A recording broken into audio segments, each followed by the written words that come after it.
चतुर्थी की पूजन में जो आप आखा दाना रखते हो, गेहूं वगैरह कुछ भी जो रखते हो, उसकी बड़ी महत्वता होती है महाराज। यहाँ तक कहा गया है, चतुर्थी की कथा तो आप लोग पढ़ते होंगे, जो लोग पढ़ते हैं उनको मालूम होगा। चतुर्थी की कथा में लिखा है,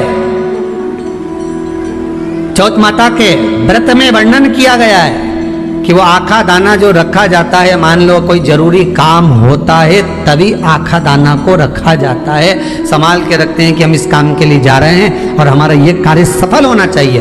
तो जिसने चतुर्थी का व्रत करा है, जिसने चंद्रदेव का पूजन करा, चतुर्थी का व्रत करा, तो गणेश जी से विनती करके वहां से 2-4 आखा दाना उठा ले, और जो व्यक्ति का काम अटक रहा है अपने ही घर का, पर दूसरे कुल को नहीं देना, अपने कुल के अंतर्गत जो काम अटक रहा है उसकी जेब में, उसके पल्लू में उस चीज को रख दिया जाए। तो चतुर्थी जो अगली आती है, जैसे आप महीने की करते हो तो महीने की, और आप जैसे करते हो कि 4 अलग बड़ी बड़ी चतुर्थी करते हो, तो उसके अनुसार आपका कार्य सिद्ध होता ही है। उस आखे दाने का इतना महत्व होता है क्योंकि चतुर्थी का व्रत करने वाली माता जब व्रत करती है तो स्वयं चतुर्थी की कथा में लिखा हुआ है कि पार्वती जी गणेश जी से चतुर्थी की कथा बचवाती। तो चतुर्थी की कथा जब होती है तो उसको स्वयं गणेश जी बाच रहे हैं। तो व्रत कौन सुन रही है? माता पार्वती। और आपने जो आखा दाना लिया वो गणेश जी के भाव से लिया, गणेश जी से निवेदन करके, विनय करके, प्रार्थना कर उसको प्राप्त किया। तो जिनकी यहाँ संपदा की कमी होती है, वैभव की कमी होती है, लक्ष्मी की कमी होती है, प्रतिष्ठा की कमी होती है,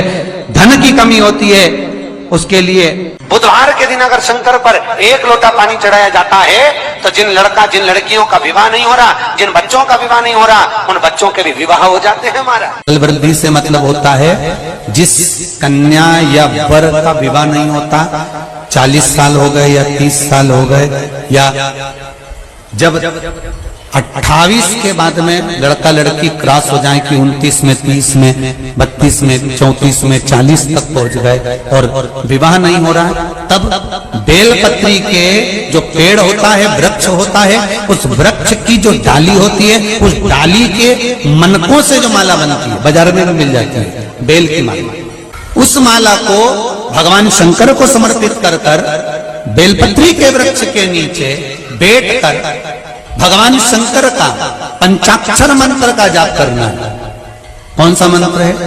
पंचाक्षर। पंचाक्षर मंत्र कल बताया था, नमः शिवाय।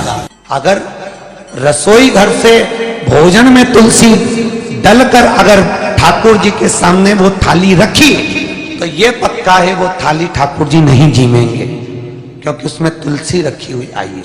हाँ, जब ठाकुर जी के सामने थाली रखा गई और तुमने थाली रखने के बाद में मंदिर के सामने बैठ के फिर तुलसी डाली तो ठाकुर जी उसको स्वीकार कर लेते हैं। क्यों?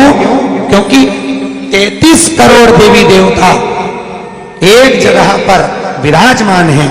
जब हम थाली रखते हैं, प्रथम देव उस भाग को ग्रहण कर ले। जब तक तुलसी डालते हैं, प्रथम देव अपनी दृष्टि हटा लेते हैं। समय होता है, एक टाइम होता है, एक पल होता है, एक घड़ी होती है कि गणेश जी महाराज हमारे घर में आ गए। गणेश जी की सबसे पहली जो आरती हो, उस आरती के समय पर अगर धूप बत्ती जलाई जाए या गोबरी को जलाकर उसमें गूगल छोड़ी जाए और गूगल छोड़ने के बाद गणेश जी का नाम ध्रुम वर्ण कह दिया जाए तो गणेश जी को तुम्हारे घर की पूजा स्वीकार करना पड़ती है। बस वो समय हम जानते, हम तो बस उतना जानते हैं कि शिव महापुराण में लिखा और मुद्गल पुराण में लिखा, गणेश पुराण में लिखा, गणेश जी का एक नाम होता है ध्रुम वर्ण। क्या नाम है? ध्रुम वर्ण गणेश जी का एक नाम होता है। जब हम धूप जलाकर और धूप लगाने के बाद में गणेश जी की सबसे पहली आरती करने के पहले अगर हम सबसे पहली आरती गणेश जी की कर रहे हो, अपने घर में स्थापना कर रहे हो, बिठा रहे हो, और तुम चाहते हो कि गणेश जी मेरे घर में आके मेरी पूजा को स्वीकार करें और जो मांगू मेरा गणेश मुझे दे 10 दिन के अंदर, तो पहला नाम लेकर पुकार लेना ध्रुम वर्ण विनायक, बैठो, बस काम हो गया। वो फिर ही होकर आता। सुंदर जोड़ी थी शंकर और पार्वती की, सही है कि गलत है? कभी नहीं झगड़ते थे। इसलिए पृथ्वी पर ना तो लक्ष्मी जी के व्रत हैं, ना ब्रह्माणी के व्रत हैं, ना इंद्राणी के व्रत हैं। अगर पूरी पृथ्वी पर सबसे ज्यादा व्रत किसके हैं? माता पार्वती। तीज का व्रत किसका? पार्वती का। चतुर्थी का व्रत किसका? पार्वती का। चौथ का व्रत किसका? पार्वती का। छठ का व्रत किसका? पार्वती का। जितने व्रत है सब माता पार्वती। गणेश जी मैया को प्रसन्न करने के लिए अष्ट रूप में धारण करते हैं। 8 रूप भगवान गणेश जी ने धारण किए। एक मयूरेश्वर गणेश, दूसरा सिद्धि विनायक, तीसरा बल्लालेश्वर, फिर वरद विनायक, फिर चिंतामणि, फिर गिरजात्मज, फिर भगवान गणेश विघ्नेश्वर अष्ट विनायक, फिर महागणपति। ऐसे गणेश जी के अष्ट नाम हुए। उस समय तिजोरी के अंदर जो गणेश की प्रतिमा रखी जाती है किस नाम से रखी जाती है? तो तिजोरी में हम जो गणेश की प्रतिमा रखते हैं वो वरद विनायक के नाम से रखते हैं। कौन सा गणेश? वरद। वरद विनायक के नाम से तिजोरी में गणेश रखते हैं। और वरद विनायक के नाम से गणेश जी तिजोरी में रखाते हैं। आपको कथा में कहा था, घर में सीधी सूंड का गणेश और व्यापार व्यवसाय ऑफिस में उल्टी सूंड का गणेश होना चाहिए। वरद विनायक को तिजोरी में।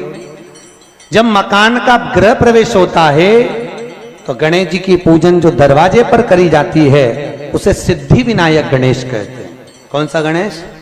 सिद्धि विनायक। जब हम घर में शुभ कार्य हो, बंदर बाल लगाएं, कोई दरवाजे पर शुभ लाभ लगाएं या स्वस्तिक बनाएं या माताएं दरवाजे पर रंगोली डाले तो उसी समय पर सिद्धि विनायक के नाम से रंगोली डालना चाहिए। तो घर में लक्ष्मी बढ़ती है, सिद्धता बढ़ती है। याद रखिए, कभी भी गणेश जी को, मिट्टी के गणेश जी लाते हो भादो महीने में, तो विसर्जन करो तो विसर्जन के समय पर 2 बिंदी, एक कंकु की एक हल्दी की, दीवार पर जरूर लगा देना चाहिए। क्यों? क्योंकि गणेश जी हमारे यहाँ आते हैं तो रिद्धि सिद्धि के साथ आते हैं।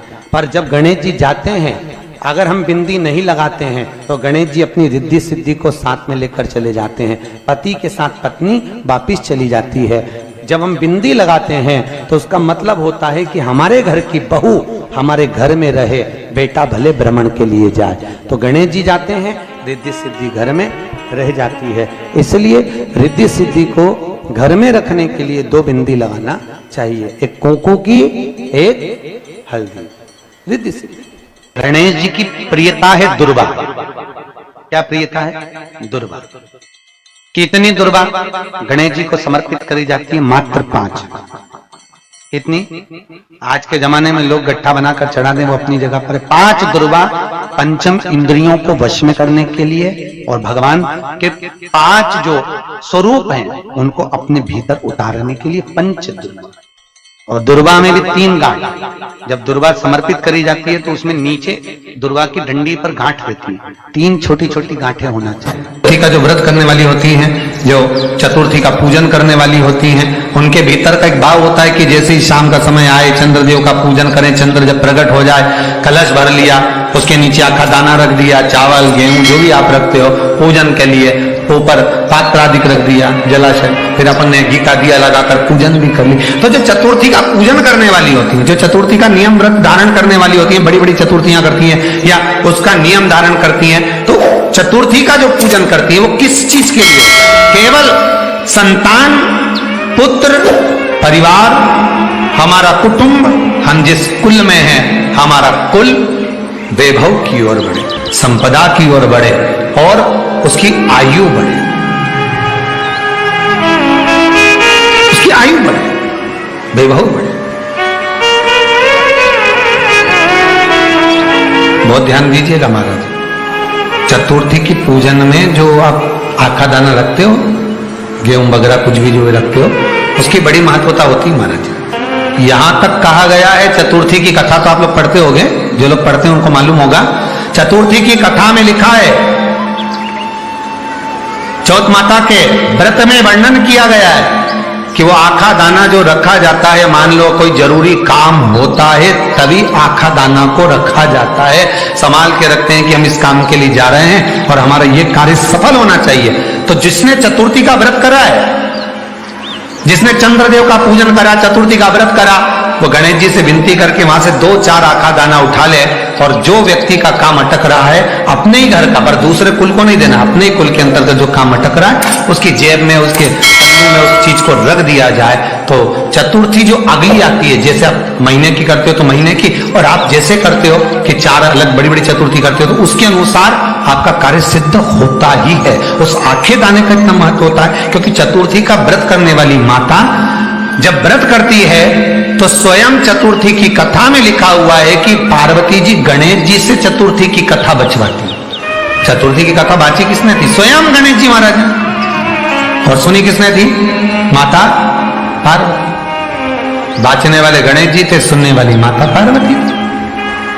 तो चतुर्थी की कथा जब होती है तो उसको स्वयं गणेश जी बाच रहे, तो व्रत कौन सुन रही है? माता पार्वती। और आपने जो आखा दाना लिया वो गणेश जी के भाव से लिया, गणेश जी से निवेदन करके, विनय करके, प्रार्थना कर उसको प्राप्त किया।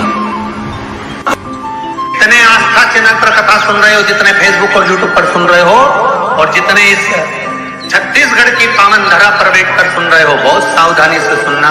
एक छोटा सा कपूर का टुकड़ा जब आरती में जलाया जाता है तो ये कपूर क्यों जलाते हैं? इस कपूर का महत्व क्या है? इस कपूर का कारण क्या है? ये कपूर है कौन जिसको हम आरती में जलाएं?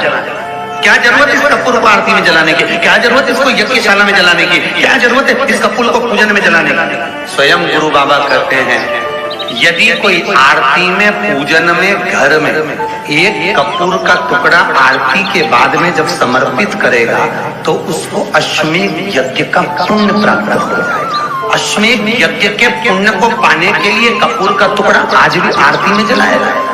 एक कपूर का टुकड़ा सुख का, इसीलिए हमारे यहाँ शास्त्र कहता है महाराज, जब आपको घर में अगर ऐसा लगने लगे कि 15 दिन से बहुत बेचैनी है, बहुत दुख तकलीफ लग रही है, कोई ना कोई बीमार पड़ रहा है, कुछ ना कुछ तकलीफें लग रही है, तो एक पीपल का पत्ता ले लो, उसके ऊपर एक कपूर का टुकड़ा ले लो, सारे घर में घुमाकर उसको दरवाजे के बीच मध्य में जलाकर रख दीजिए। थोड़ी सी जला 20 से 25 मिनट के अंदर मकान में एनर्जी वापिस आ जाएगी, उस भवन में एनर्जी वापिस हो जाएगी।